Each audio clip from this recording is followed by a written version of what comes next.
Doctor Babasaheb आंबेडकरांचं आरक्षण कुणाचं आहे? कुणी दिले आपल्याला? आपल्या बापाने दिलं ना, बाबासाहेब आंबेडकरांनी. मग आपल्याच हक्काचं मागतोय ना आपण, बरोबर आहे की नाही? त्याच्यामुळे ही घोषणा द्यायची नाही, आरक्षण आपल्या हक्काचं नाही, कुणाच्या बापाचं नाही, आमच्याच बापाचं आहे. ते म्हणायला लागलेत आमच्या बाबासाहेब, आमचे बाबासाहेब आम्हाला द्या. ते काही म्हणते, बाबासाहेबाला सोडायचं. मला तर म्हणले निळा गामजा घालायचं सोडून द्या म्हणले. आता राजा भाऊला म्हणले निळा गामजा तुम्ही घालायचा नाही, आमच्या जीवावर मोठे झाले, काय काय काय काय काय काय आरोप करताय. हा राजा भाऊ तर गाडी घेऊन दिली म्हणले त्यांनी. हा मला मी दिले का? तर असो, आमच्या या दुःखी अज्ञानी अडाणी आमच्या वेदना आम्हाला माहिती आहेत. आमच्यापर्यंत बाबासाहेब सांगायला कुणी आले का? मांगोड्यात कुणी?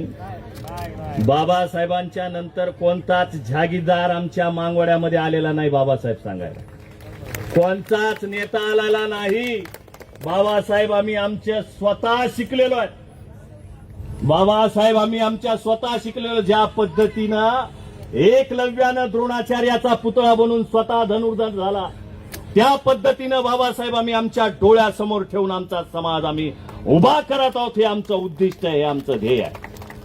म्हणून ते काही म्हणतील बाबासाहेब बाजूला काढा, बाबासाहेबाला सोबत घेऊ नका, निळा गमजा बाजूला ठेवा. कुणाची जागीर नाही ती आणि कुणाची मालकी नाही, रजिस्ट्री करून घेतलेली नाही बाबासाहेब आंबेडकर.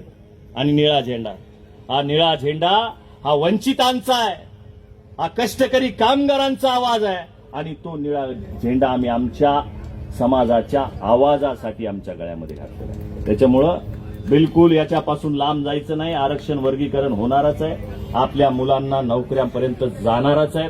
त्याच्यामुळं या लढ्यामध्ये याही पेक्षा जर दुसरा प्लॅन करायचा टाइम आला, आता मोर्चा झाला म्हणजे भेटलंय असं नाही. आता समजा वर्गीकरणाला टाइमच लागायला लागला, वेळच घालवायला लागले, आपसात आपला वादच वाढायला लागला भावाभावाचा, तर आपल्याला पुन्हा एकदा मोठ्या प्रमाणामध्ये रस्त्यावर यावं लागेल. आता आमच्याकडे तुम्हाला गाड्याला याला त्याला खर्च करण्यासाठी पैसा नसतो. मला इथं सांगण्यात आलं की सगळे आपापल्या पद्धतीनं गाड्या करून आले, जसं होईल तसं त्या पद्धतीने आले.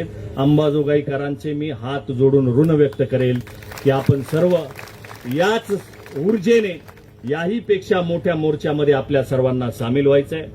आपण कलेक्टर साहेबाला निवेदन देऊन हा मोर्चा संपणार आहे. कुणीही जाग्यावरून उठायचं नाही. कुणाला अण्णा भाऊचं बाबासाहेबाचं गाणं येते का?